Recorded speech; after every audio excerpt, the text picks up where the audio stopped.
Who are you? My name is Bond. James Bond.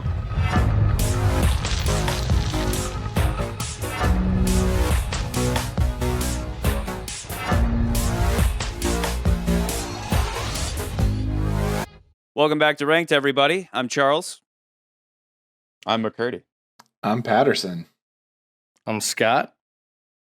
I'm Nathan. Tonight we are discussing Diamonds Are Forever, starring Sean Connery's Connery. back. He's back. What? Yes. Remember that new world I talked about last week with OHMSS? Yeah, never mind about all that. James Bond goes full Austin Powers and Diamonds Are Forever. A story that puts 007 in the role of the Fonz who jumps the out of a shark. I could lay out the ridiculous plot that is near impossible to follow, mixed with all kinds of stuff that makes no sense, but why ruin the fun? All you need to know is that Sean Connery's back for one last go-around with ridiculous and freaky LGBTQ assassins, a hilarious lunar rover chase, Jimmy Dean the Sausage Man, and Guy Hamilton doing everything possible to make sure your brain severs ties with Peter Hunt's On Her Majesty's Secret Service by going the complete opposite direction. Anybody that thought that dark, stark, and depressing film wasn't all that much fun, eat your fucking heart out, because Diamonds Are Forever is the ultimate action comedy in the Bondverse. All that being said, McCurdy, what you got for us? Oh my lord. That is a very perfect intro to this film, for sure. Why try to make sense of this thing? No. There's no point. There's we a could lot of spend things. We'll all get into night, it. like we could spend the next 6 hours pointing out things that make no sense. I have at least But I this have at least movie's three way too things much we're gonna fucking talk fun about. to be bogged down with anything that makes sense. All right, so let's get into it. Let me answer your questions. So 1971's the first 70s Bond film, right? Remember I talked about last time, we talked about the last movie is really kind of the true last James Bond movie, and the fact that it's during the whole height of the spy genre being popular. Now we're into the 70s, the 60s are over, and now we're into the end, the final film in the Connery era of Bond films. It's also considered the end of the Blofeld trilogy, so to speak. So last time, like Charlie said, we talked about Lisenby, why he didn't sign he had a 7-picture contract, he didn't sign it. So then this leaves Harry Saltzman and Albert Broccoli in a conundrum. They're like, shit, we need to get a new Bond. So they start testing out other people right away. One of those people, and it kind of goes well with the film, is Adam West. And you may know Adam West from Family Guy, as well as the 60s Batman. But Adam West instantly was like, no, you have to have a Brit play this character. You can't, it can't be a Yank. So they keep looking, and they actually end up on this actor named John Gavin. John Gavin was probably most known for Psycho. He wasn't the killer, but he was the guy in that movie. The boyfriend, yeah. Yeah, he was the boyfriend. Yeah. So, but ultimately, United Artists, with everything that went on publicly with the last film and all of that stuff, ultimately was like, no, we can't have the last thing we had last time. We need to make sure we have a hit on our hands. So they get Connery back. They say, no, you have to get Sean Connery back. And they had already signed John Gavin to the role. Real quick, though, before you go on that note, though, so I understand that OHMSS was not a success. Is there anything, I mean, is it like the numbers just weren't there because we lost Sean? It was a little more depressing. Were the reviews not that good? Yeah, I think it was just not what people were expecting out of the Bond film. And I think mostly it was, you had a different guy playing Bond. And then also not to mention that, like, I don't think I went into this the last episode, but Lisenby didn't really, like, he would go on interviews. He was bearded, he had long hair, he looked like a hippie, and he would literally tell people, like, oh, I'm not coming back. Now, if you're watching a franchise film and you're like, well, the star of the movie's not even coming back, why should I even bother watching this movie? This sounds like this is the end of the franchise. I mean, that's going to hurt the box office. So they're like, no, we need to get Connery back. So United Artists says money's not an option. So they end up paying him it's like $1.2 million for Connery to come back. I've heard also $2 million. It's somewhere in that range. But that's a lot of money, especially for that time. Actors generally were not paid $1 million contracts back that period of time. I think the most famous one of that, or the first person to get paid like $1 million that most people talk about is Marlon Brando in the first Superman movie. Sean Connery donated it, right? Yes, so that was where I was also going to go. So Connery, being a Scotsman, he decides to create. He even told this to the press. He was creating a grant for Scottish artists and writers. So it became a part of his trust that he would already started, but he was going to use that money anyway. So he took the 1.2 million. He put it in this trust for Scottish writers and artists, so they didn't have to leave the country to get the money for the grant. And also, he got a two picture deal out of it as well. Only one of those movies were actually made, but it also gave him the option to say, "Oh yeah, I can do whatever movie." So of course he was like, "Yeah, sure, I'll come back." Also returning to this film, Guy Hamilton, who directed Goldfinger, but also Charles Gray returns. And you may remember Charles Gray in You Only Live Twice, but he had a knife in his back. So it's the same actor in another Blofeld movie, only 2 movies ago, and they bring him back. He was the victim of knife in the back, can't run very fast Yes. guy. Yes. Yep. Yeah. So he comes back. And then in the role of Tiffany Case, the Bond girl, we have Jill St. John, and the other Bond girl, Lana Wood. Both, ironically, were alumni of the Batman 60s TV show. Jill St. John was most known for being the first Molly. In the show, the Molly was like the henchwoman.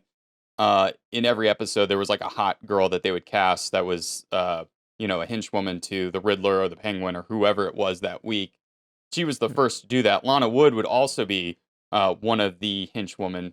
And these two women did not like each other. There's a long drawn-out story I could tell you dealing with Lana Wood's sister's husband and all this other stuff. And if you know a little bit of Hollywood history, you kind of know where that's at. You can look it up yourself. But I just want to hear about how they are also alumni of Sean Connery's penis. They are. So it's been Lana Wood and Connery apparently were dating at this time. Connery, if you remember, I think we talked about it in You Only Live Twice. He was actually married. His wife did stunts and stuff for the film. At this point, he's in a divorce. He was dating Lana Wood. I think it was rumored that he slept with St. John as well. So during this film. And I also let me go into that as well, because Connery and a lot of the production crew in this film did not get a lot of sleep because they were filming in Vegas. So they were doing a lot of gambling. Connery was playing golf. Like, he never got any sleep. He'd say, like, pretty much on the weekends he crashed, but throughout the entire week when they were during filming, he was gambling and playing golf and probably drinking heavily and banging the co-stars. Getting plenty. Oh yeah, plenty. Oh, plenty. Yeah. Yeah. The best line in the film by far is the Hi, I'm Plenty. But of course you are. Plenty O'Toole. Named after your father, perhaps? Plenty O'Toole is straight up the male equivalent of Pussy Galore. Yeah. Yeah. Yeah. And they give it to a chick, and he's just like, that doesn't add up. You must have been named after your father. Well, Connery apparently even held up production because he was winning so much. So he would go to get his winnings, and they're like, Connery, you need it. We're shooting. I watched these movies as a kid in complete random order. It was like I'd get a new VHS from Target every time I go for like $10 or whatever. Yeah. And so I watched them completely out of order. And for 10, 12-year-old little Charles, it was like, okay, wait, I thought that guy was Blofeld, but then that's Blofeld, but then that's also Blofeld, but then Blofeld has doubles, and then there's who isn't Blofeld? Like, it was so odd as a kid that I always attributed the Bond world to something closer to Batman, right? Where you don't even keep track of Batman and the Joker, right? Because every new edition of every new story is just going to be, well, forget everything that's already happened, and it's just like, just take these characters and put them in a new place. Yeah. When you do watch them in order, though, there is a clear logic between them all, and we pointed out how certain things don't add up, like in Secret Service, they don't recognize each other. There are certain things that you have to ignore to just enjoy the show. But there is kind of a through line throughout. And yeah, definitely through the Connery films, it adds up. But with Connery, what's interesting is you Only Live Twice, and then, they do kind of try to pretend like Secret Service never happened. But then when you get to Diamonds Are Forever, it's almost like you wish that You Only Live Twice had been given the Diamonds Are Forever treatment, where You Only Live Twice is fun. Same old disclaimer, love all these movies, but Diamonds Are Forever makes up for being awful by being fucking hilarious and being so much fun and not giving a shit, right? Whereas You Only Live Twice would have benefited almost by jumping that shark and being even more funny and joke-filled and ridiculous. Similar to Charlie, when I watched these movies, like, basically when I was at Thanksgiving at my grandparents' house and Bondathon was on. Bondathon. All the time. Spike TV. That's it. I somehow this must have escaped my radar. This is actually my first time seeing it. Really? Yes, Okay, I've not go. seen this film before. Go. What you got? So I'm going to go ahead and say I almost want to apologize to McCurdy because I almost am tempted to rank this last. Because it's just after last episode, you. I got emotional, and you're like, I've seen all the Bond films. This is the worst Bond film. I was hoping you were going to say rank this no. above Secret Service. Like, yeah. Sorry, McCurdy, but fuck you. I'll say this, crying. Patterson. If we're talking about the ranking, though, I could see this going above. Well, hold on. Let's have Charlie ask the question. Please, So yeah, who go wants ahead. to make? Ask the question. Honestly, I think we should go around the. I wish we could just reveal it all at the same time because. Okay. I just want to say first off, I do fucking love this movie. Like I said, it makes up for being stupid, terrible by being hilarious and entertaining. And Bond, they clearly, it's like anything is inevitably going to head towards self-awareness and goofiness, right? Yeah. Like Bond is constantly pretending to be somebody else in this movie. You are English? Yes, I'm English. I speak English. We were inseparable, you know. Please, Mr. Franks. Klaus Hergersheimer, G-section. Just checking on radiation shields. Throughout the entire movie, he's a fraud and an imposter. At one point, he pretends to kill himself. And the chick, Tiffany Case, recognizes James Bond. My God. You just killed James Bond. Is that who it was? I thought Super that was so spy weird. that is supposed to be Is he a anonymous public and is just figure? supposed to be the blunt instrument of his government. That's false. Is apparently world famous, and so is Blofeld, to the point where it's now just straight up Batman versus the Joker. Blofeld is just like the Joker that's he's like an evil genius capable of doing anything. Apparently, as soon as he killed James Bond's wife, he went straight to work stockpiling diamonds to build a satellite to hold the world ransom. Like the guy, like they in this movie, they reach superstar status, and that's stupid. And had this been You Only Live Twice, this movie would have been awful. But it's so fucking entertaining that very quickly I was like somewhat taking notes on shit that doesn't make sense, and then I was like, this is pointless. Why even point out a single thing that doesn't make sense? Because that's not the point of this movie, and it only lends towards this discussion we've had so far, and it's only going to continue in the future, which is like Bond has this spectrum of like serious, dark, and depressing, and then just like shut up and have fun. Like I suggest you just stop thinking about it. Have it was a good almost time. kind of jarring to go from Secret Service to this. Absolutely. Oh, yeah. Absolutely. Totally. Because it just a like 180 tone shift. Complete 180 tone It's like shift. give the people what they want. Apparently nobody wanted to walk out of the theater crying. They're like, what happened to Bond? Like normally I love and it's like fun, you know, and they all walked out of the theater depressed, and they're like, we need to get back to Bond using gadgets and shit, you know. I agree with you. This movie's a lot of fun. I think this may have been one of the first movies I saw of the Bond series. I also was a little creeped out by it too. It's honestly a decent one to start with because it's straight up super spy shit.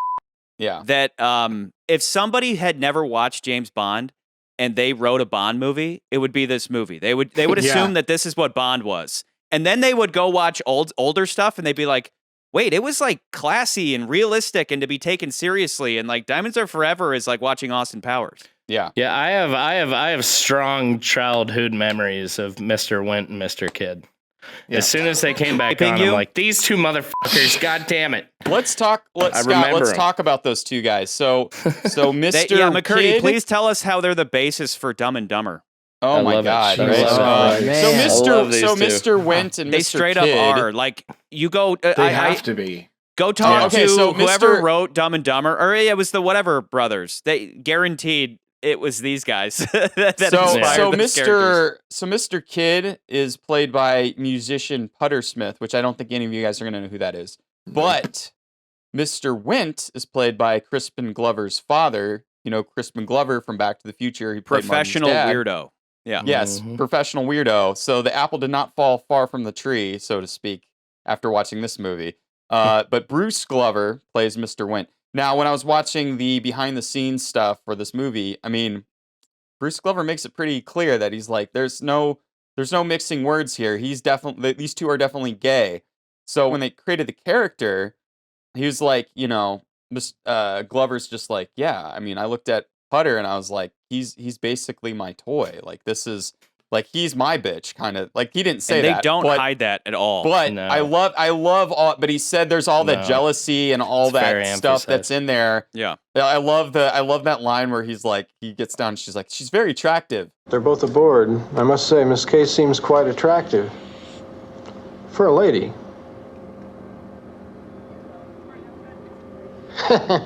For He a looks at lady. her, and he's like, And what the fuck, at dude? the end, when Kid, right? Kid's the bald Kid guy. is the bald one. Kid's the bald one. When he is on fire and jumps in the water for half a second, I actually feel really bad for Wint.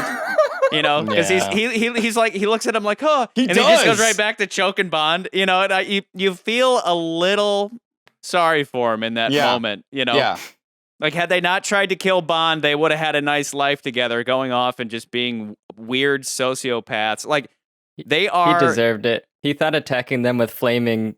Yeah, but we skewers talked was a good about idea. There's how, a joke in there. We just have Flaming to shish find it. kebabs, yeah. like fun ass We just have to assassins. find out where that joke is in there somewhere. We're like just now flaming But then kebabs. what a brilliant death where he pulls his legs between this is Mr. Wint. and then he's like, he certainly had his ridiculous. tails between his legs. Yeah, which is and he blows up. on that note, I think What a that's the death. only Bond joke in this movie. Well, he's certainly left with his tails between his legs. Unfortunately, Yeah, there's I don't so think many it- kills. 'cause Jokes. here's the You'd irony. think it'd be riddled with Bond Exactly, jokes. There's exactly. far more than that. The Bond jokes. irony is that this movie that is a comedy. This is the first comedy we've come across. Yeah. Um, No, it is. Yeah. Straight up. I would not even call it an action film first. It is Yeah. a comedy movie. Straight up, Yeah. I laugh like, okay, I said last week, if you were gonna cry watching one Bond movie, it's probably gonna be Secret Service. If you're gonna cry laughing watching Yeah. a Bond movie, it's gonna be Diamonds Are Forever. And it's Agreed. they just are shameless about it, and they just don't give a fuck. They just wanted Yeah. to go back to let's just entertain people. And Sean Connery's getting old. So let's not do any, he's not like young and sleek. He's old and sleek. And what do you do to compensate for the action that Bond was capable of in the past? You just straight up have him just be like an older, goofy guy who wouldn't believably beat anybody up, but they just have him cracking jokes the whole time. The Bond jokes, though, there's like Welcome to Hell, Blofeld, which isn't really a Bond joke as It's much a as rhyme. Welcome to hell, Blofeld. last week, I failed to mention that George Lazenby somehow pulls off what I deem the best Bond joke.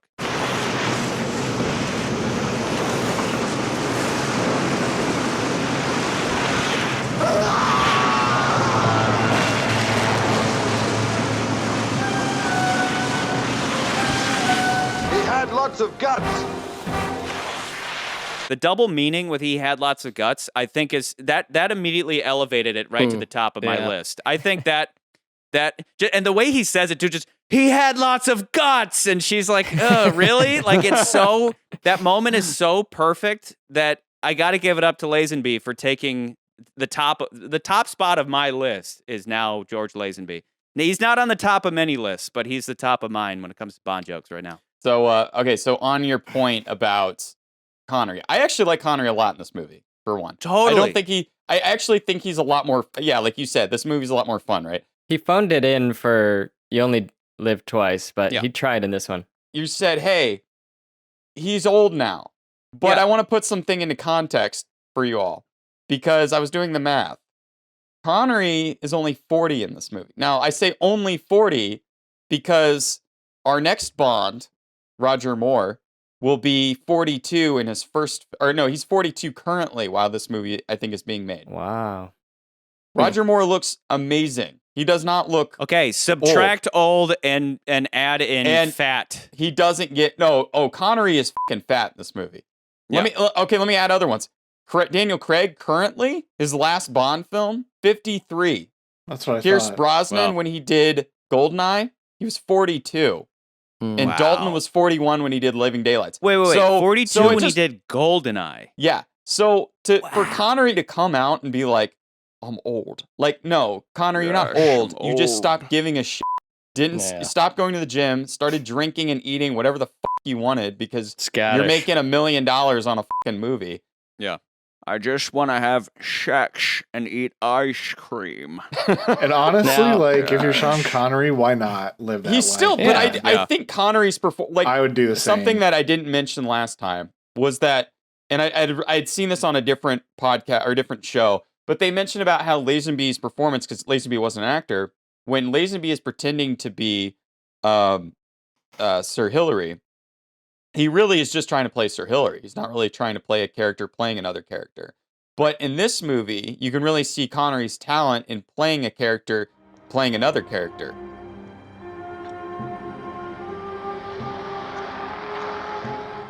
Yes, Peter Franks. 3rd floor.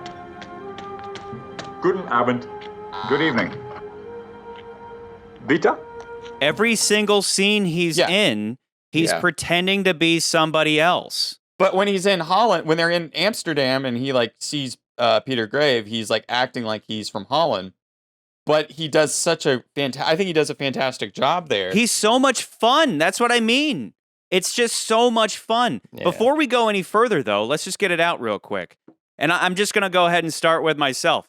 I think this, I'll just come out with it. My rank is to put it at number 6. This movie's definitely better than You Only Live Twice because I think You Only Live Twice and Diamonds Are Forever are the same style of movie. It's just that they realized with Diamonds Are Forever that they could take a more comedic approach and kind of elevate it a bit. But there's no way that you could possibly put it in that top 5 because the quality of those movies as just spy action movies are just always going to be far superior.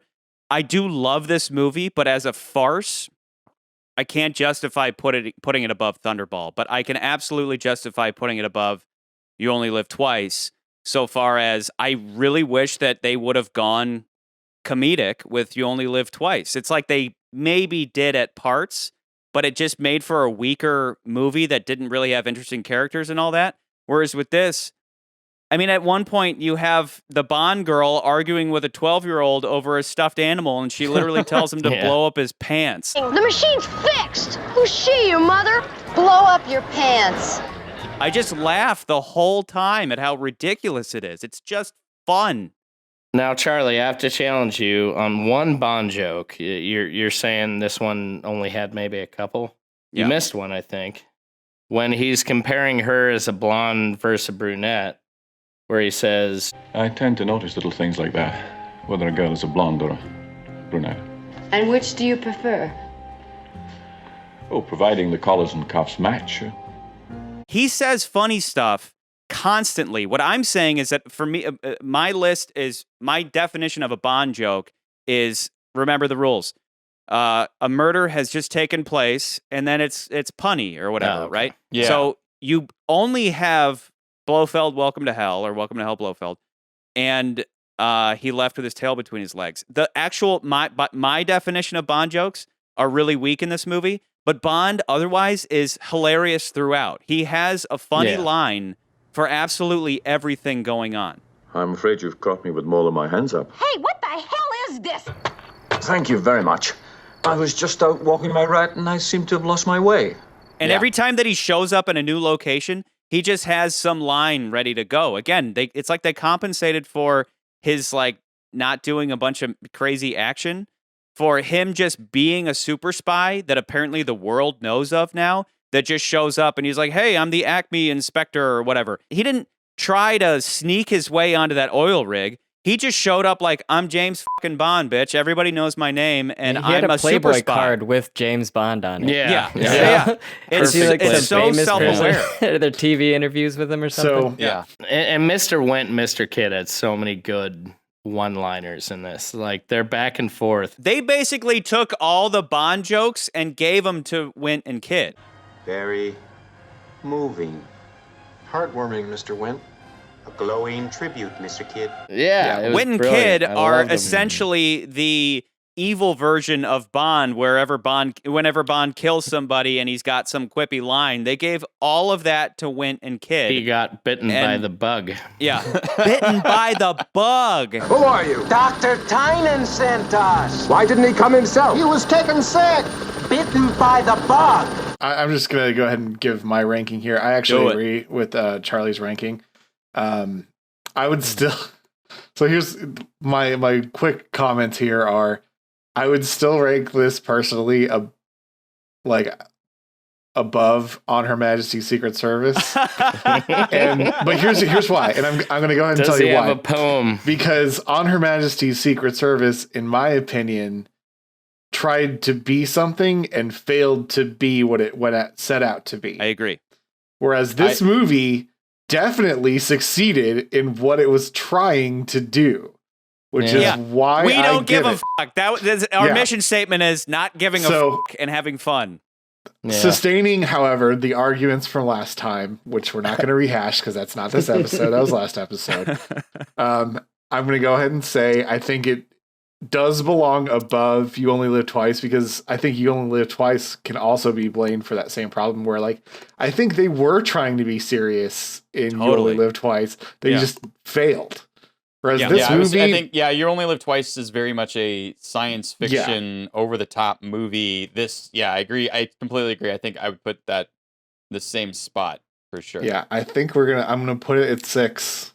Okay. I'm going to put it at 6. Nans, go ahead with your rank, then I'll finish. Yeah, I mean, I'm in the same boat as Patterson on this one, where I've never seen this one. And I wish what Charlie said was true for me in terms of you cry laughing watching this. I was just scratching my head the whole time. That's kind of how I was. Like, what is happening in this movie? If you're going to be yelling out, what the it's also going to be Diamonds Are Forever. I think after watching, just being a Bond fan for so long, it is so self-referential, which I generally frown upon, but they take it to such a degree that eventually the movie just wins you over and you're just like, I don't give a shit anymore. Because try to follow the plot. I mean, any one of you, try to tell me the plot right now. The plot of the movie, to me at least, was that there was some kind of, they were trying to figure out why diamonds were getting smuggled out, and for some reason Bond, that was the mission that Bond was given, was like figure out what's going on with these diamonds, much like in Goldfinger, where it was like Goldfinger's smuggling gold out, we got to figure out how he's doing it, and it just so happens in Goldfinger that he comes across this devious plot, but in this movie it's kind of the same plot in that regard, where he's trying to figure out where these diamonds are going, so he's following the chain. Meanwhile, Mr. Kidd and Mr. Wint are closing the chain, killing off all of the loose ends in that chain. Which, by the way, we never know if they're Spectre agents or not, because this film never mentions Spectre once. It only talks about Blofeld, and that's it.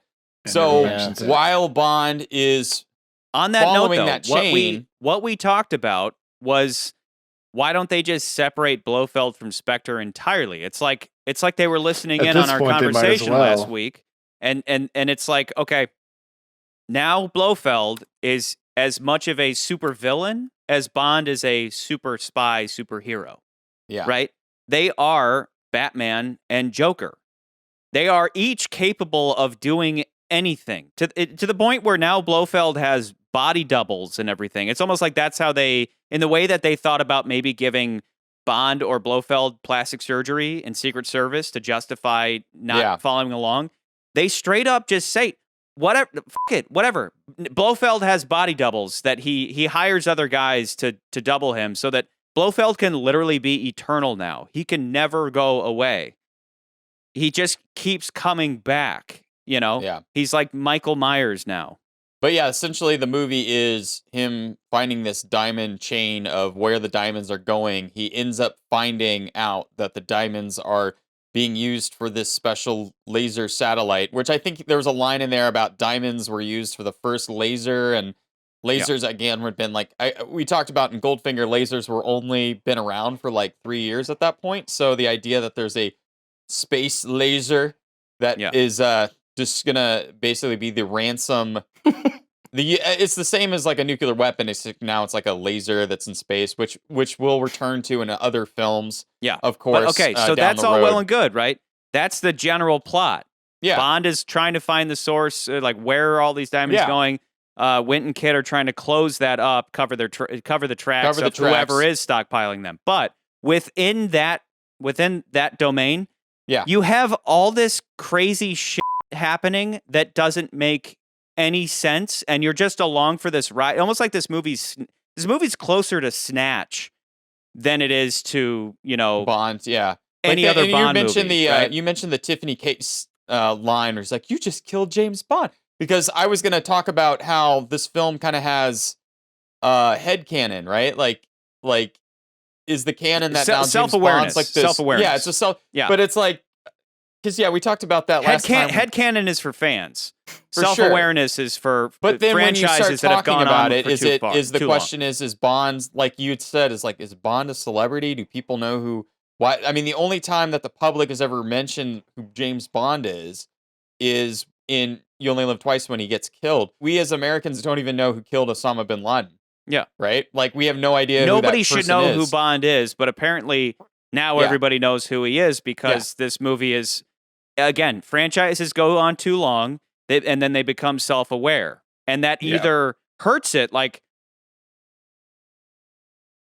Daniel Craig is starting to become too self-aware. Yeah. And that's hurting the franchise. Yeah. Scott, you had a point. I mean, let Nance finish his ranking.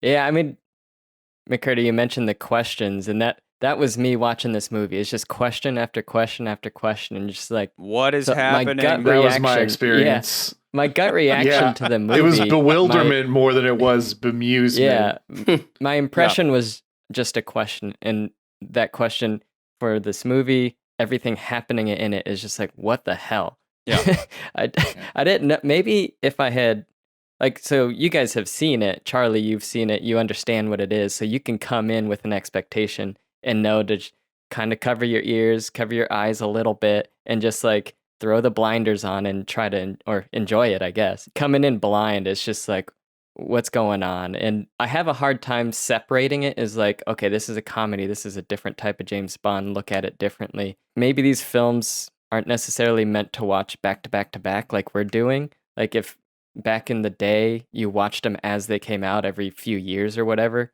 it would be easier to separate it out like that. But coming in fresh off of all the other movies we've seen so far into this one is just confusing. And so the only way I can rank it right now is just based off of entertainment value. If I had to choose a movie to watch again right now of the ones we've already seen, this would be at the bottom of my list. I think I would rank this last. But I could definitely see like Patterson's point about You Only Live Twice. It failed to achieve what it was trying to do. You mean Our Majesty's Secret Service? Yeah. Yeah. Well, but I mean, Patterson, I think you mentioned You Only Live Twice, right? Yeah, I said I would put. I'm agreeing with Charlie's order of putting it above You Only Live Twice and below. So it's a tone thing, though, right? It's a tone thing. So, like, You Only Live Twice says, take us seriously. Right. Secret Service says, really take us seriously. Like, this is the equivalent of watching Batman Begins and then going and watching a Joel Schumacher, Batman and Robin Forever. It's like if they had followed up Batman Begins with Batman Forever, and you're like, what the hell happened? That's basically what it's like. Yes, straight up. Maybe if you guys had told me before you watch this, Nathan, keep in mind it's a joke. The whole movie is a joke. Then I would have been like, McCurdy more able did to say enjoy it. that last week. He said something to that. McCurdy effect. said last week, Bond dies after this. Like, Yeah. Secret This Service. is the last that's true like, Bond film. I yeah, think like he said done. something. At that point, Yeah. like this, the franchise died with Tracy. And imagine being George Lazenby watching this movie and being like, Christ, I'm glad I got out when I did. Dodge But that bullet. Yeah. like we said last week, though, Sean Connery has it. The guy has He has it in He spades. has it. And I've never watched a Sean Connery movie and I didn't enjoy it. He's one of those rare League of stars Extraordinary that no Gentlemen matter sucks, what they're doing, and he's the star of that movie. I I'm gonna even love that contradict you. movie. I'm I gonna say really that movie do. Sucks. It's but just we're getting that's way a off topic stupid. with getting into those. If you like that movie, you'll like this movie. Yeah. So I want to switch gears. I want to finish just with my I'll let ranking you before we finish. continue. I'll let you finish. Here, Scott. I want to build off of Nan's. It is tough going into this film after the last several, especially after the last one, being a very serious film, very emotional. And then you walk into this film and you're like, what the fuck is this? and it's funny. It is so funny. There's so many quips, so many good moments. It exactly as Patterson said, it hits its point to what it needs to be. And this is why I will go as far as ranking this one right now. My range is 5 to 6. Okay. As of current, but I would go as far as ranking this above Thunderball. So I cannot in good conscience, I can't put it above Thunderball because Thunderball, no matter all the shit I talk about Thunderball, even just the underwater fight at the end alone is enough to rank it above, but there's so much solid like Thunderball wasn't enough to put it above the first 3 Connery films. When it comes to Connery Bond, those first 4 are so rock solid that I just can't in good conscience put Diamonds Are Forever above any of those. But I can absolutely put it above You Only Live Twice. Again, not to keep reiterating. I could but, see that. but, Correct. Like, You Only Live Twice, I really wish they would have brought in Guy Hamilton to do what he did for Diamonds Are Forever, to do that to You Only Live Twice, and have a Blofeld. Like this Blofeld, compared to the You Only Live Twice Blofeld, is fun. I don't think I would necessarily. I'm always going to opt for like the dark, stark, and depressing stuff. So I do think that Secret Service Blofeld is a more diabolical guy. That Blofeld and Hidden Blofeld, I think, are just superior on quality terms. But when it comes to goofiness, if only they could have brought in Charles Gray to be Blofeld in You Only Live Twice and had him throughout the movie. The guy has a face of putty, and like he's straight up the Joker. Like he grins at one point. He's so dramatic. At one point he picks up that phone and he turns to camera and he's like, "Yes, bring my battle sub." This is not the madness! One more word, Met, and I'll have you shot. Get back to your post.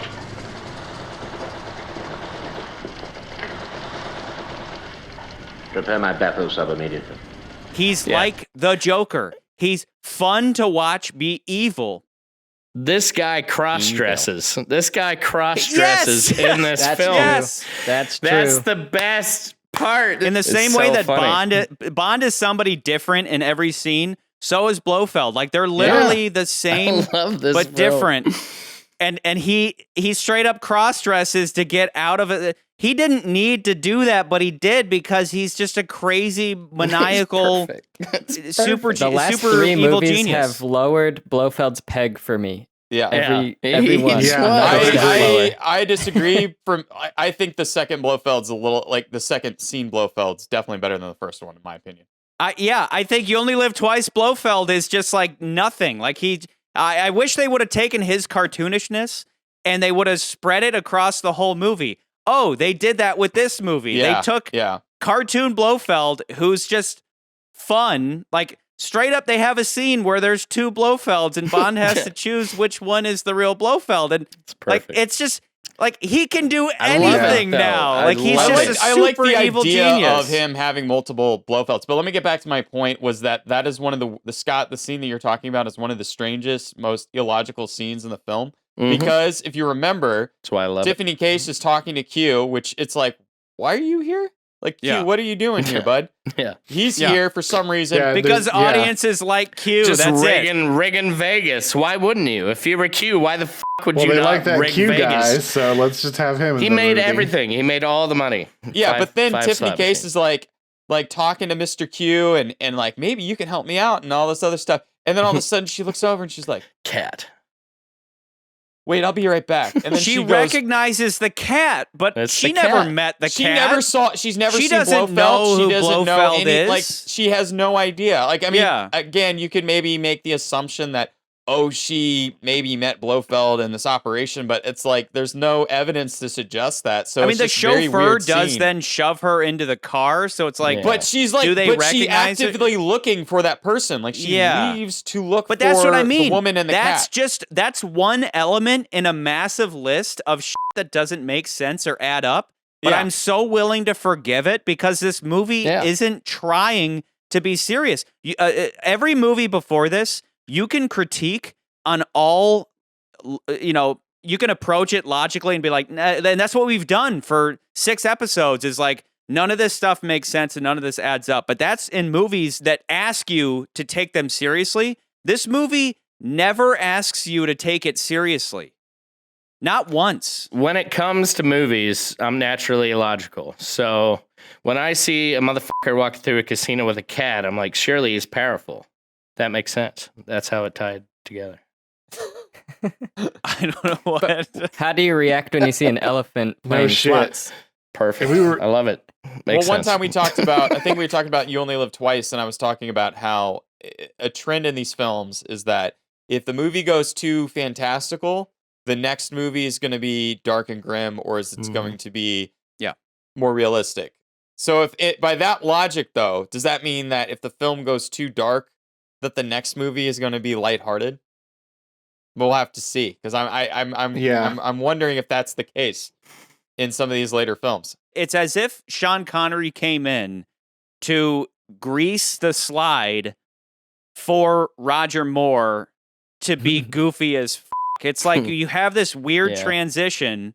Like, it's like stuff got really dark, and then it's like, like reset the clock and open the door to straight up Bond goofiness. Like, the irony is that, most people would associate goofiness, Bond goofiness, with Roger Moore, but we're seeing here that Sean Connery is the one who introduced it. He ushered in the era of he like goofiness. anchored the concept. Absolutely. And I gotta say, it's fun. This movie is a slate wiping. Yeah, totally. It's like try to compare the next Bond movie and the next actor to this shit. Yeah. If we were ranking this based on what movie would make the best drinking game, top of the list. Period. No question. Absolutely. Yeah. Every time our Dumb and Dumber decide to do something that's vaguely homoerotic, that's a drink. Oh my god, they're my favorite characters in this whole movie. Absolutely. I like them just because they're so weird.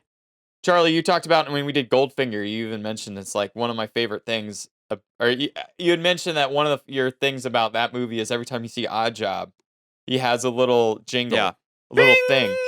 This movie does the same thing. It's Guy Hamilton. So this movie, you get every time you see Mr. Kidd and Mr. Wint, they have their own dark, weird theme song. Yeah. And I also think this movie, from a cinematography standpoint, I think this is one of the uglier movies, mainly because the 2 colors that I'm wearing that I see a lot in this movie. It's not everywhere for sure, but like you got that mustard yellow and brown combination that was prevalent in the early or late 60s, early 70s look. It's very much in the movie, and I always think of those 2 colors when I watch this movie, because as I'm watching it, I'm like, oh yeah, there's another mustard yellow, there's another brown, there's, and even with Bambi and Thumper, like that's their outfits, is one's wearing brown, one's wearing yellow. Yeah. I want to ask Patterson specifically, though, about Blofeld, because you were very harsh on Secret Service Blofeld. And this is like so the on the spectrum of Blofeld I laid out last week. I'm kind of with Nans on this one, where it's like it almost would have been better if I had just not watched this with like any context whatsoever. That's kind of what I was thinking. Is like, this is the movie that like my wife who hates Bond can't stand watching these movies. This is the movie that she pictures in her head. And to that effect, like I think Blofeld, more so than I would say any other element of the movie, is like, you know, like he basically is Dr. Evil. Like it's just fucking goofiness. It's just, and I think it's more entertaining. It's like, I thought I had it figured out the last episode, like what I want to see in Blofeld, after I was like, okay, that's what I don't want to see in him. And now this movie is making me kind of take it in a completely different direction of like, maybe it's okay to just have a campy Blofeld. And maybe it's better for him to be that. Like, I think on your spectrum, I think Flesh and Blood Blofeld, it's like the more you bring him into the light, the goofier he gets. Yeah. He has to escalate. Yeah. He can't just be a guy running an allergy clinic. He has to be capable of literally taking over the life of some billionaire in a penthouse to take advantage of his money in order to pull off another devious world-stealing plot, right? Like this is the summer blockbuster of Bond, not the dark independent film that we saw last time. Like nobody's crying over a dead wife in this movie. This movie, again, the subtitle of this movie is "F it." Yeah, none of this makes really sense. Is. It's just like at one point, like, please, somebody explain to me the scene where Bond is again pretending to be somebody else. He's doing the radiation shields. He's checking things out. He leaves, and suddenly he's on, I don't know, a movie set where they're like faking the moon landing. And they're like, there he is behind those rocks. Like that's straight up out of Austin Powers. He gets into a lunar mobile and he busts out and I just laughed the whole time because every time they cut to that moon mobile, it's like, me, and there's Bond. There's James Bond, super spy, in that little bubble top. Me, I love it. It's fucking hysterical. When they say behind the rocks, the astronauts don't even they react keep like moving normal slowly. people. They're like, they we're stay still in on the character moon. when they're trying to catch they're him. Staying they're like, in character no. trying to catch him, and that's also like for context. Remember we talked about the space race in the last one, or in You Only Live Twice. Like it's still going on. People are still going to the moon at that point.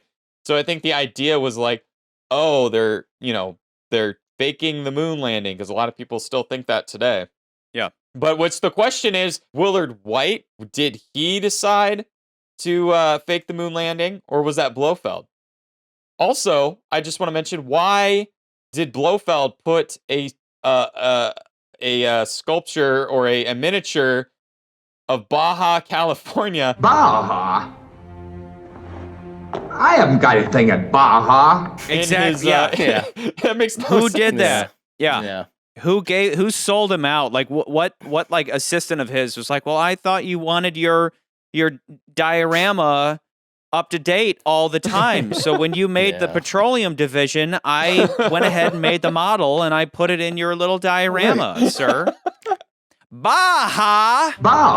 Howard Hughes, he was a filmmaker. He was a entrepreneur. I mean, this guy did everything. He made movies. He flew airplanes. I'm pretty sure there's I think Scorsese did a whole movie on him, if I'm correct. Yeah, right? The Aviator. The Aviator, right? Leo. He did all these. He was a big dude. He had made a shit ton of money. But what's famous about him is that he owned the Desert Inn in Vegas. He owned several of the hotels in Vegas. But he hid himself away from the world for many years. Like he just decided, I'm going to live in my penthouse and not see anybody and just live there and run my empire from my penthouse. So there's a lot of those employees never saw him ever. He just hid in his penthouse. So And he was friends with like Albert Broccoli, who's one of the producers. Broccoli, and also I want to point out, if you've ever played the game New Vegas, yes, there's a character in New Vegas that is referenced to, because every time I watch this movie, I'm like, oh, I want to play New Vegas now. Yeah, I caught that too, and I like flipped my shit. Yeah, so that's a reference to that to Howard Hughes. So when Broccoli was cut, because they originally Richard Baybaum wrote a different script, of course, because they were going to make this a direct sequel to On Her Majesty's Secret Service. That didn't happen, right? So they had a different writer come on. Broccoli, and originally it was going to be Goldfinger's twin was going to be the villain in this movie. They were going to make it so much attached to Goldfinger. They wanted to have Goldfinger's twin. They wanted to bring back that actor. They were going to bring back Gert to play his twin in this movie originally. But then Broccoli had this dream of his friend Howard Hughes, and he was looking out the window from his penthouse, and he looked in, and it wasn't Howard Hughes. And he thought, oh, wouldn't that be an interesting story if Howard Hughes, because no one's seen Howard Hughes, so how do you know that Howard Hughes is actually running his empire? So he thought, wouldn't it be neat if like a villain, Blofeld, took over Howard Hughes and was running his empire, and using it for his own clandestine, so operations. HH became WW. Exactly. Very good. I didn't even think about that. But what's even funnier is that Jimmy Dean, Sausage King, I believe he was a country music star. Is that correct? Yeah. So he was actually working for Howard Hughes in Vegas. And so when they went to Vegas to scout or whatever, they saw Jimmy Dean's act, and they're like, that's our Willard Whyte. That's who's playing Willard Whyte. And he's a lot of fun. Oh, yeah. He's a lot of fun. Baja. Yeah. I don't have anything in Baja. Yeah. Tell him he's fired. He seems angry the whole time. Bert Saxby? Tell him he's fired. He was actually worried when he made the movie because he knew that they would send the Bond films up to his penthouse. So he's like, oh, shit, the guy I'm working for, I'm doing a parody of him. Yeah. So I always just think that's interesting, but I think it's good for the context, because I don't think people realize like that was a thing that happened back then. But yeah, he was living in the Desert Inn during when this filming's part, and even so much so that Broccoli was in contact with Howard Hughes, and they would say, hey, we got word from the penthouse that anything that Albert Broccoli needs to make this movie, we'll give it to him. Essentially. So that was one of the reasons they were able to make this. Can you imagine having somebody like that on your side? That's amazing. For anything. Yeah. Yeah. Like Elon Musk, he really likes the Ranked podcast. And he's completely opened the doors for it. Like, what? Cool, we do anything. Let's shoot the next one on Mars, guys. Yeah. Again, McCurdy laid out the overall plot, but the twists and turns don't make any sense, and eventually you're just along for the ride, where it's like you have this weird cast of characters that's just like this rotating carousel. Like when he goes back to the hotel room with Plenty O'Toole and all the gangsters are there, the gangsters were there just to throw Plenty out the window and then they leave. Like it just at a certain point you just go, F it, I'm just along for the ride on this Austin Powers carousel, and it's not worth your time trying to figure this movie out. This movie is just fun. To further Patterson's point, I want to go back to Blofeld. I enjoy this jokey Blofeld more than he's fun. Exposed and weak Blofeld. I ultimately the best Blofeld is the hidden, ultra powerful, shadows controlling everything. In a serious movie, Blofeld. That's the way to approach it. Yes, that's the best one. But Blofeld cross-dressing, exposed with multiple duplicates and people everywhere, and multiple cats too, and impersonating Texas people, Texas members. That is, I think, my second favorite Blofeld, and that's what I loved about this, is how much of a joke it was. Because where do you go from? You don't go back to Shadows Blofeld. You can't put him back in the shadows after you brought him out. Yeah, Pandora doesn't go movies. back into the box. Yeah. You can't hide him again and make him some like ultra secret character with, and we'll get to that in future films with, tentacles and shit. He does reaching out. Scott, he does come back, but well, he does. Yes, he comes back in this franchise, I should say. Yes, but he's Moriarty now. Films, he's Moriarty. He's the Joker. He's eternal. It's like, why doesn't Bond just kill him? Why doesn't he just kill Bond? That would be against the rules. They have too much fun fighting each other. I do so enjoy our little visits, Mr. Bond. And we got a lot of cars in this movie. There's more cars in this movie. We haven't talked a lot of cars than any of the other films. So, Nans, what was your impression of the Vegas chase scene? Best part of the movie. Well, I was actually thinking of mentioning, so when Charlie brought up that like lunar rover chase scene, that starts like a 15-20 minute episode of Dukes of Hazzard in the middle of James Bond. Yeah. I looked it up. I was like, was this inspired by Dukes of Hazzard? Because I'm not too familiar with that show, and apparently it was like mid to later 70s, so this was before that. I mean, the chase scene was fun, but at the same time, it's like everyone chasing them is a moron. So it's like, are they in danger? Apparently not, because the cops are idiots and everyone else is an idiot, just crashing into each other and driving off of cliffs and stuff. So, I mean, I enjoyed the chase scene, but I wouldn't place it all that high against the other chase scenes in the other movies. That's fair.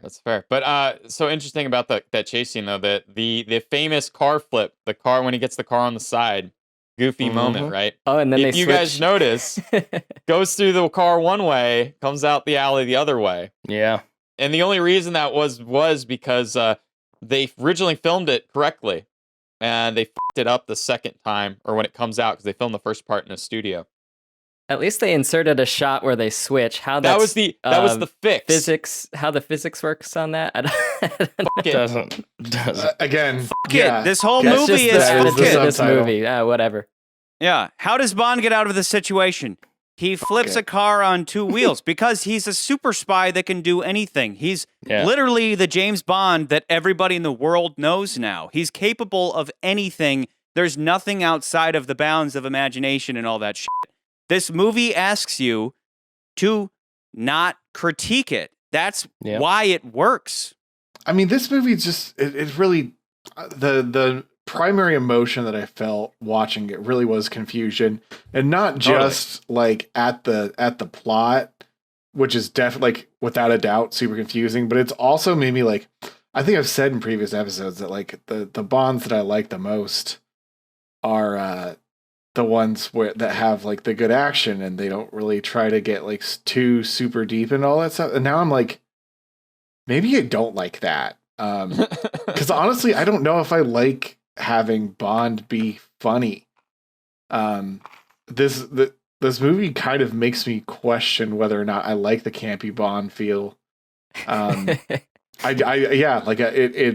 It's like I'm a 15-year-old bisexual young man who doesn't know he's bisexual, and he's been into girls, and then one day he sees 300 and now he's thinking about a lot of things that he wasn't thinking about before. So like that's kind of how this movie's made me feel. Best analogy I've heard. Are you sure it wasn't Kid and Wint?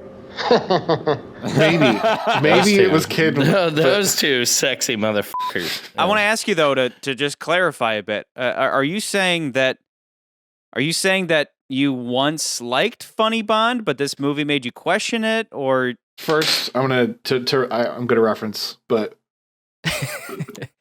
who's paying in advance? I think Daniel Craig movies have got me fucked up because like for a while that was like my perception. I watched, these movies, the older movies when I was a kid, like a young kid, and at the time not watching it with any sense of like film critique. I'm just like, this is shit to watch on TV and there's explosions and babes. So like, of course I'm going to watch this when I'm 13 years old, not paying attention. Yeah. And then now, like the Bond movies that I'm used to are the Craig movies where it's taken really seriously, but some of those weren't good. So for until we started doing this podcast, I would have said, yeah, I prefer the older ones because I remembered having more fun watching those. And this movie, which I hadn't seen before until now, I was like, maybe I don't like the older one. Like, maybe I am just like a serious Bond guy because I feel like I enjoy those films more. That's why I've said before, I can live in every neighborhood that Bond lives in. I can visit there. I prefer to live in the area populated by Sirius Bond, where it is closer to the books. It's closer to the character, right, that Ian Fleming originally created. It's the same thing as Chris Tolkien, J.R.R. Tolkien's son, who's like, well, I hate the Lord of the Rings movies. I hate the Hobbit movies. And you're like, why? He's like, you took my father's legacy and you turned it into an action schlock movie. You turned it into this goofy shit.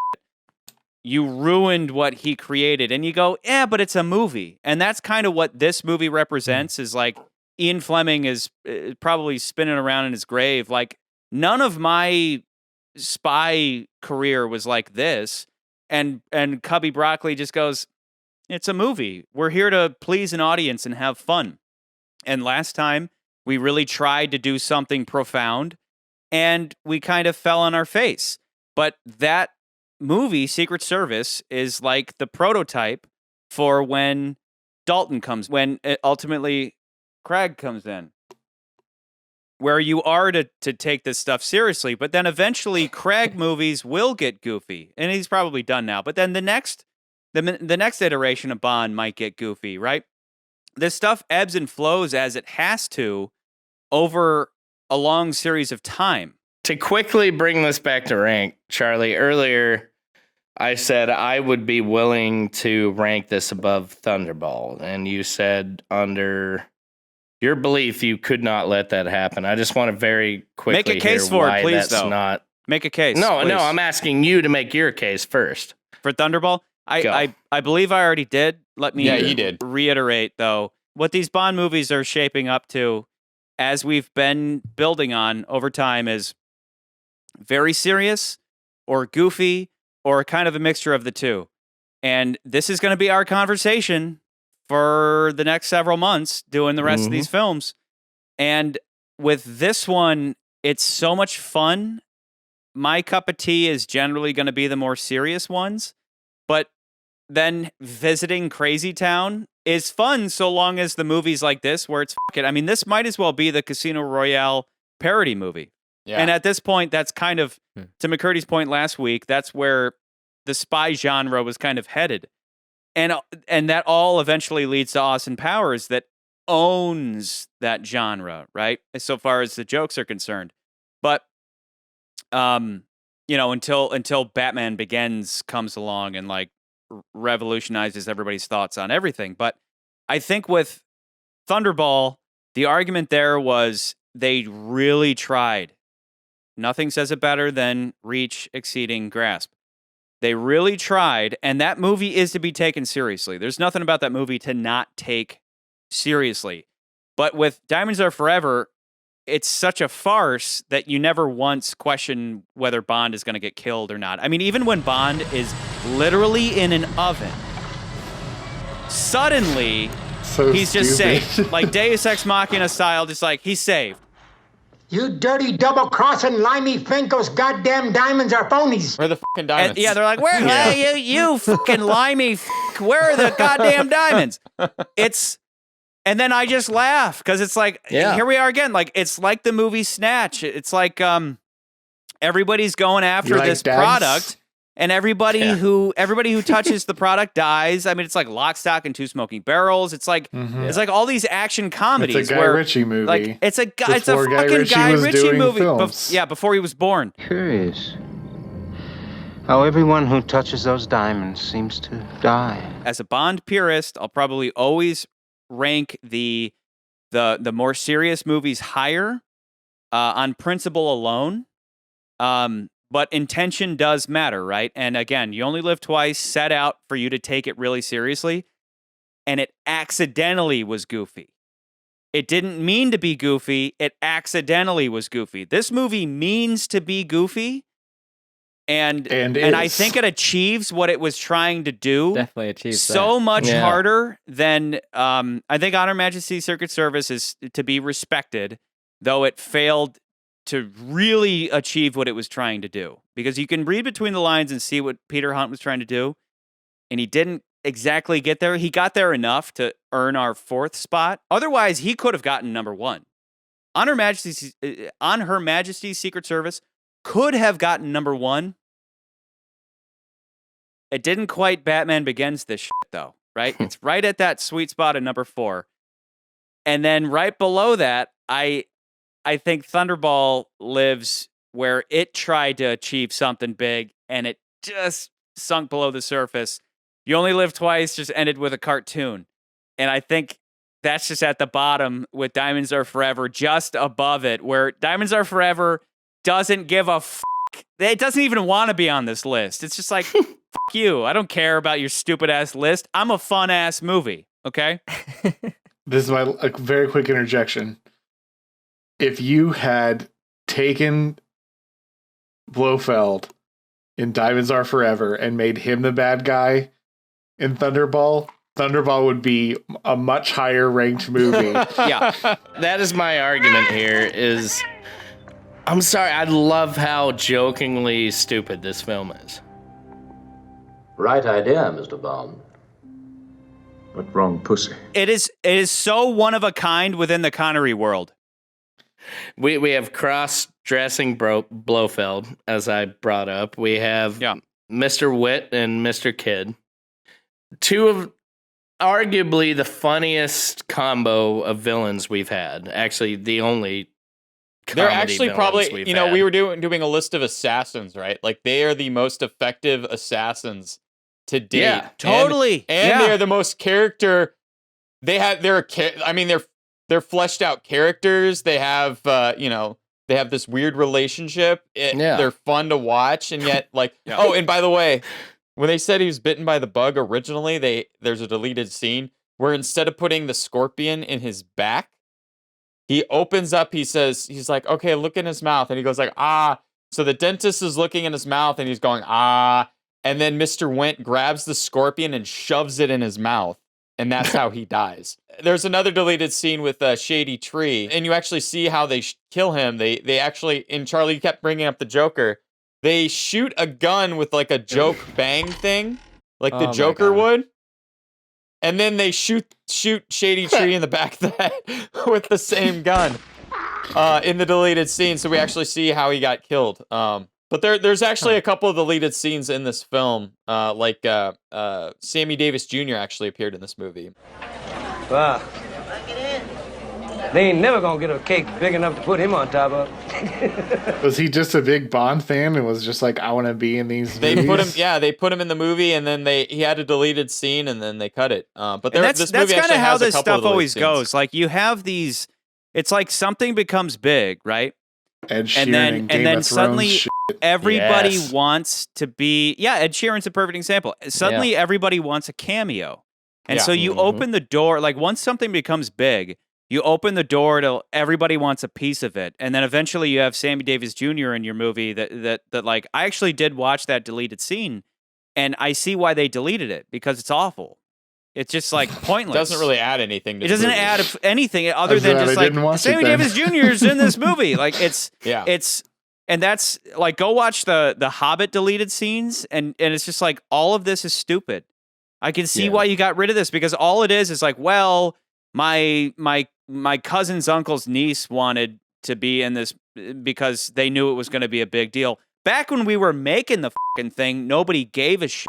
Like, when we were making Dr. No, nobody knew who we are. We were flying below the radar. But now everybody wants a piece of us, and that slowly brings your shit down, and the self-awareness rises, right? And that's the fate of any franchise. Go watch Star Wars, and to Patterson's point last week, it's like Star Wars is chock full of mistakes.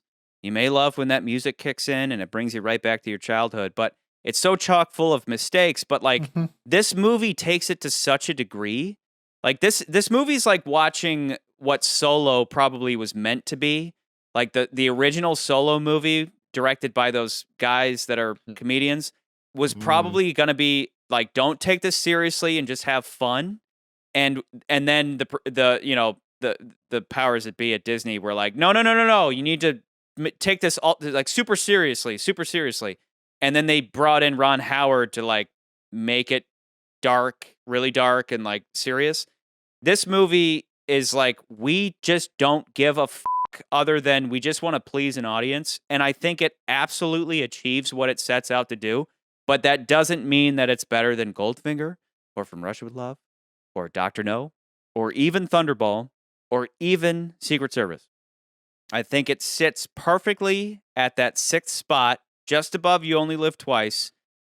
And I think you can make the argument, like, as we go on, and this, I don't think this counts as me referencing other films, but like, I bet we'll probably rank this above other movies on that basis. Yeah. Of saying, like, you know, like it really, like, I mean, we talked about this in the last episode, but like, I rank things based on whether or not they could have avoided mistakes.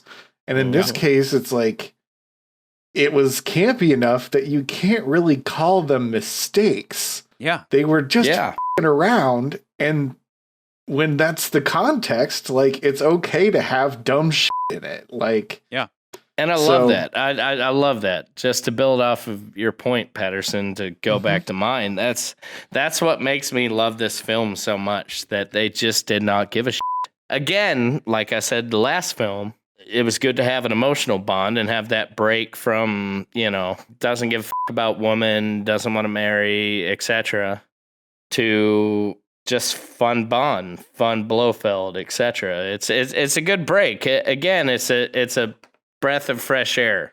I think to your point, this movie makes a point about like, today we have the superhero franchise genre, right? Like, and I always bring this up because it's a really good parallel because of totally. You know, that is what's in right now.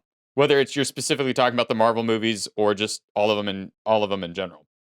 But you know, those movies keep going on, and people, you know, at some point, a franchise or an idea or whatever is in vogue begins to lose its luster, and it either has to do two things. It either has to transcend what it's doing, which you get with films like The Dark Knight, where yes, that's even before the Marvel films, but still that movie was trying to do something a little more adult with the franchise. And you see that with like films like Logan or even some elements in some of the Avengers movies. Or you go the other way, which this movie does, like Deadpool, where it's a comedy where where everything is almost a farce. You're making jokes about things. You're making parodies. And that's kind of interesting in this element because Honor Majesty's Secret Service definitely.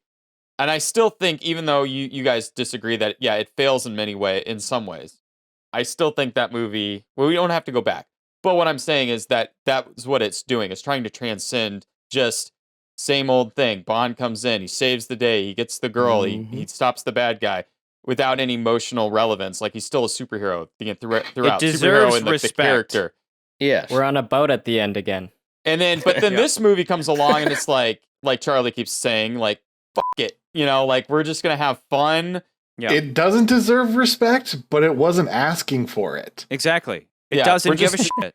We're just doing silly shit, and, you know, it's going to be fun, and we're going to have fucking gorillas and, you know, blow up your pants, kid. Yeah. And car flippy thing. And okay, McCurdy, let's talk a bit. We didn't really flesh out last week. We didn't really flesh out story versus plot. And I think these two movies definitely showcase the difference, right? Okay. Whereas, you know, you went on about how, guys, look, Secret Service has so much in the story department. And what story is, what we talked about is like, you have plot, which is the things that happen, versus story, which incorporates characters, and then how characters react to things that happen and they change. That's generally what a story is showcasing how a character or characters change, and Bond or don't change. And that's the thing, is that what happens with Secret Service is that Bond comes into the story, he changes, but then right at the end, he changes back. I mean, hang on.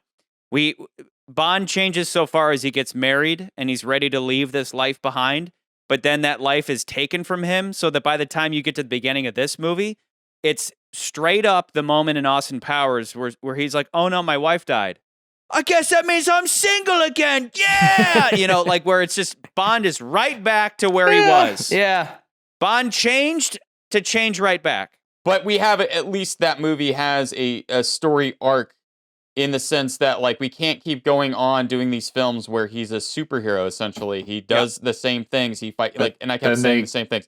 But he has emotional. To make a fucking superhero Bond again. No, exactly. I'm not. When I say superhero, when I'm saying superhero, I'm not talking about like superheroes and like Superman. I'm talking about him. You talk about like the vulnerability of the character or lack thereof. Bond is a superhero.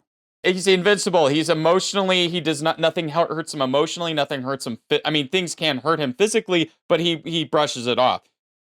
Honor Majesty's Secret Service demonstrates that was not what that Bond was. As far as things do hit him emotionally, especially mainly towards the end of the film. And there is a kind of an emotional journey with that character. So when I said that film had story, it has a lot of story, whether the plot of the movie makes sense or not, which is what you guys were arguing last time. And you're right that typically a story like that is going to have themes, and the theme of that story was Bond's career versus his life, and Bond being a tool of Her Majesty versus being his own man. Yes, I mean those are, and our overall point with that was that those were the themes, and were they completely realized? Go watch that episode. They may or may not have been completely realized. And whereas I think with it's this also movie, personal taste. they threw all of that out, Yes. and they just made a big summer blockbuster that everybody could eat popcorn and laugh and not cry and just have fun. And this movie, this movie is, I mean, Charlie, you were talking about the plot of this movie is a little weird and wonky, but that is, I mean, the movie, just because a movie's plot heavy does not make it a bad movie. I would have thought that this movie was written by Roald Dahl. Like, if you told me that Roald Dahl wrote this movie, I'd be like, totally. Yeah. And that's what I mean, is there's such a connection between this film and You Only Live Twice, but You Only Live Twice asks you to take it seriously. This movie says right off the bat, it's like, don't take this seriously and you'll have a good time. I do feel like they tried to build off of the last film in the beginning with opening up with Sean Connery just killing everything. Just killing they just everybody. have to tie up the loose ends that the last movie made. Yeah. I think they could have gone farther with it, and they just decided, again, kind of the same vein what they did the last movie, where they're like, well, we don't want to really pay audience. Because, again, like, people didn't watch movies like they watch television shows like they do today. Like, we don't have a streaming service. We can't just go back and watch. Like, back then, if you wanted to see the old movie, you had to wait to see if it was re-released. Because there was no VHS tapes. I mean, Betamax and VHS were just coming out and just coming onto the market, but not everybody owned those things. And usually it was to record old television shows. So the only time I don't you could even see think a movie, the Betamax is out yet. It's the only way to watch a movie was if it was on TV or if the theater did a re-release of it. So a lot of these weird shortcomings that we're noticing now kind of get glossed over when these movies came out, because people just were like, oh yeah, I vaguely remember this thing happening in the last movie, but okay, that kind of makes sense. But the intention, like I think I said last time, was that they were going to have this movie be a direct sequel to Honor Majesty's Secret Service. The end of the movie where Tracy gets killed was going to be the beginning of this movie. And then it would have been a revenge story where Bond would be going after Blofeld, and Drago was going to come back, and Irma Blunt was going to come back. And obviously they threw all that out and decided, F it, we're going to Vegas, baby. You really had to change Bond. You could not have had George Lazenby jump into this. As much as we said, wouldn't it have been cool to see Sean Connery in Secret Service? With this, it's like, wouldn't you love to have seen George Lazenby try to play this role like in another universe? Like, you know, Rick and Morty style, pull this movie from another universe and watch it with Lazenby and just be like, this is basically our man Flint.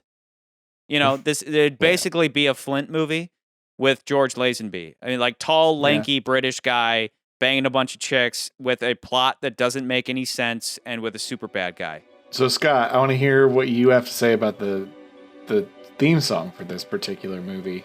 Diamonds are forever. Diamonds are forever. Forever. Forever. I'm sorry, gents. This is number one. Period. Really? You put this at number one? Yep. Okay, let me back you up real quick. I'm gonna drink ahead of time. Hold on.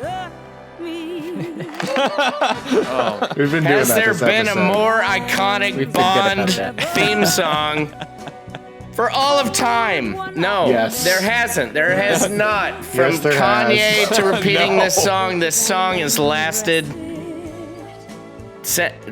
decades. What This you song haven't has said, lasted Scott, decades. what you have not said so far is why how you define a Bond song. So I'm going to define it for you in your absence. Okay. For me, I rank very highly this song and specifically Goldfinger. And you put, I know you put Thunderball above Goldfinger, but I think, and it happens to be Shirley Bassey or whatever that did these two. But I think what defines a Bond song for me is that it has a certain level of sexiness. And that's why when Patterson brought up You Only Live Twice, while that song is beautiful, it is a beautiful song, it's not sexy. Whereas Diamonds Are Forever and Goldfinger, when those big-ass horns hit, you know you're watching a Bond movie. It just, there's like this there's like sexy sax man comes in, and you got this sexiness that comes along with a Bond movie. The big horns you talked about. So if that's your definition, then I accept that okay. So if that's your definition, then I'll accept that Diamonds Are Forever is a better Bond song, but I would just say You Only Live Twice is just a better song. I think 100%. Diamonds Are Forever is obnoxious. Here's where I go back to my original argument. Sorry, McCurdy, give me 1 second. I told you my my favorite Bond song out of all the ones we've had so far is From Russia with Love. Okay, I disagree with you. I'm Scott. I'm on with you with the level of like the orchestra, like the sound of Diamonds Are Forever, as far as it feels like a Bond song. More unlike because I like Patterson. I like You Only Live Twice. I like the song. I like the melody of that song. It's a good song. Yes, it's a great song. But as just a Bond song, a Bond intro, Diamonds Are Forever is more of a Bond song. However, yes. That being said, I don't like Diamonds Are Forever because it's a very obnoxious song. It is, and they And why repeat is the that? lyrics, and I have to hear forever. Why? Forever. Yeah. Like you could do like a 10-hour YouTube cut and have Shirley Bassey going Diamonds Are Forever, forever, and like just The song keep You going could do forever. that with any Bond And song. it would not any Bond song, just Yes, this song. that's not true. Yes, you could. Just this Bond song. Goldfinger. McCurdy, that's Here's a the thing. dumb I'm just saying argument. I like Goldfinger more than I like Diamonds Are Forever. Fine. I like Goldfinger more than I like Diamonds I Are still Forever have also. Goldfinger at number 3. This I isn't agree a bad with song, and I McCurdy. don't absolutely hate this song. Like I'm not like this is bottom of the list, go to kind of song. It's just it's not my favorite. It's not one of my favorites. No, I agree with McCurdy. I think Goldfinger's a better. Let me finish. Okay. If I go to anybody on the street and I say, recite one Bond song for me outside of the recent Bond songs, because everybody's going to fucking sing Skyfall. Say Skyfall. Yeah. Skyfall's the shit. They're going that's to go why. to Diamonds Are Forever. Because They of are. Kanye. I think people are going to go to Goldfinger. Because of I Kanye, disagree. yes, Yeah. but it lasted the ages. Wait, Patterson, and do it's you still disagree with such Scott or a you disagree with me? brilliant Just to song. clarify. It's still No, I agree is. with you, McCurdy. I agree A lot 100% of crap with you. gets remembered forever too, though. Yes, Like my I just dad think, remembers the Goobers and Raisinets commercial. It's just, See, I just think because it's Go ahead, McCurdy. memorable. Yeah, I doesn't just make think it good. Goldfinger is just way more iconic.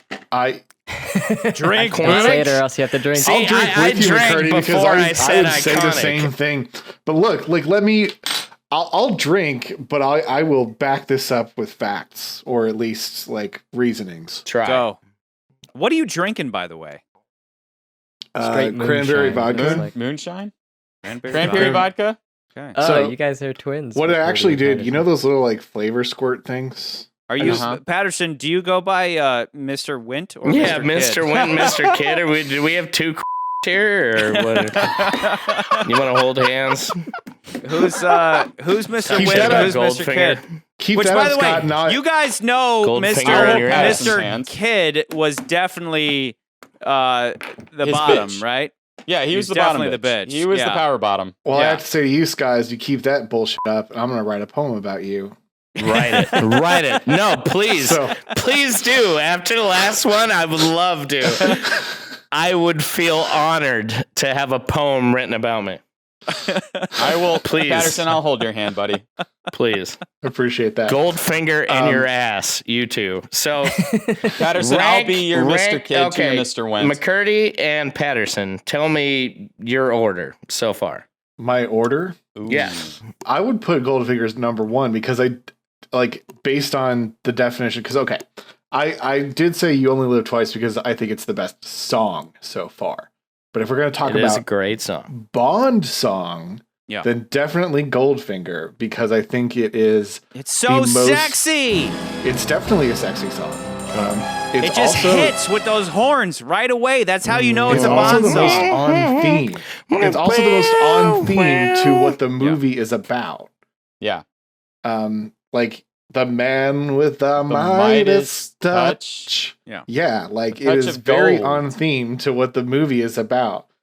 A spider's touch. Oh, So yeah, you guys, I just got a little. Like, Yeah. which song would you want to to?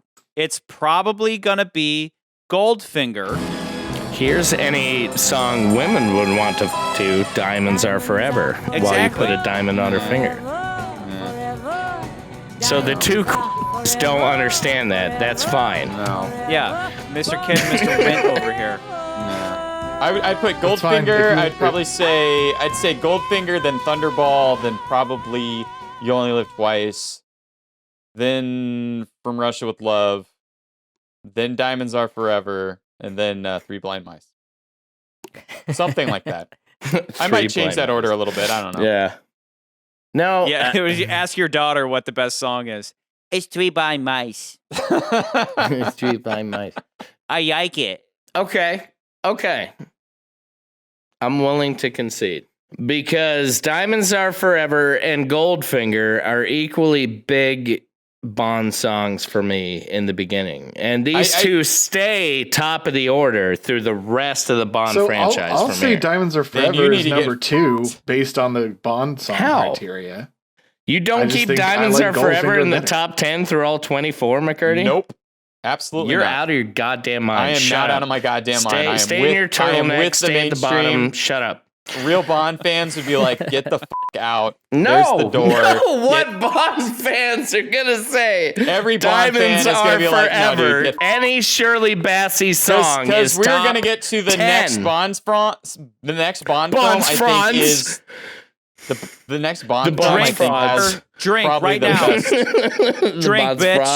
Franz. Don't you dare reference Paul I never McCartney. said the name. You're I never said the referencing name. Paul McCartney. I'll drink I with never you. said and it. that one's I in the never said top, his name. McCurdy, but Never said his that name. hasn't happened yet. To recite our order, it is Goldfinger. Ugh. Don't die on me, buddy. As I throw up in He my was mouth. bitten by the bug. Bitten by the bug. Charlie, you take it away. Okay. Goldfinger from Russia with love. With love. Oh shit. Dr. No. Dr. On No. Her Majesty's Secret Service. Thunderball. Diamonds Are Forever. Forever. You Only Live Twice. Twice. I think that list is perfect. Again, I still think we have a solid rock hard diamond list going on here. Yes. Mhm. And Yes. and we are at number 007. This is episode 007.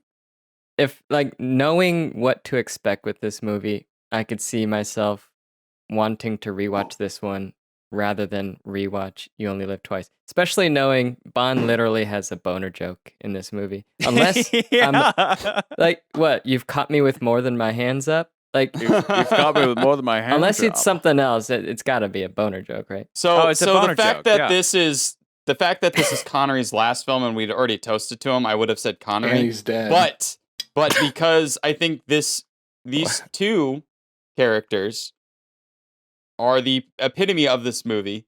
Not only are they fucking goofy, but they're probably the most delightful and most fun, entertaining characters to watch in this movie is Mr. Kidd and Mr. Wint. They elevated the Bond universe to that level of ridiculousness that straight up opened the door for Mike Myers and Austin Powers. Like, and all we that. have them to thank for Austin Powers. Yes. So this toast goes to Putter Smith, who plays Mr. Kidd, and Bruce Glover, Bruce Glover, who plays Mr. Wint. Yeah. To the Bond versus first LGBTQ plus assassins. First Cheers and to that. only. Cheers. We fucked Bond in the ass until he died.